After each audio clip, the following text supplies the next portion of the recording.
ચાલો જો આપણે છે ને ઋણ સંખ્યા અને ધન સંખ્યાના સરવાળા બાદબાકી કરીએ ત્યારે આપણને બહુ જ ભૂલ પડે, બરાબર?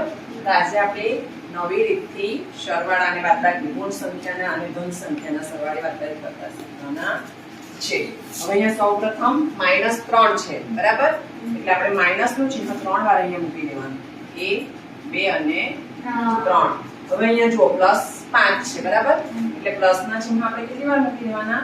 5 વાર. 1 2 3 4 અને 5. ત્યારબાદ અહીંયા જો -2 એટલે કે માઈનસ ના ચિહ્ન આપણે કેટલી વાર મૂકીશું? 2 વાર, બરાબર? પછી અહીંયા કેટલા છે? +1 એટલે પ્લસ નું ચિહ્ન આપણે કેટલી વાર મૂકી દેવાનું? 1 વાર. હવે આપણે માઈનસ પ્લસ ની જોડી બનાવી દઈશું. તો જેની જોડી નહીં બને એ આપણો જવાબ આવશે. તો અહીંયા જો એક પ્લસ ની જોડી બની નથી, બરાબર? એટલે આપણો જવાબ શું આવશે? +1. તો આ રીતે તમે સરળતાથી માઈનસ સંખ્યા અને પ્લસ સંખ્યાના સરવાળા બાદબાકી કરી શકો.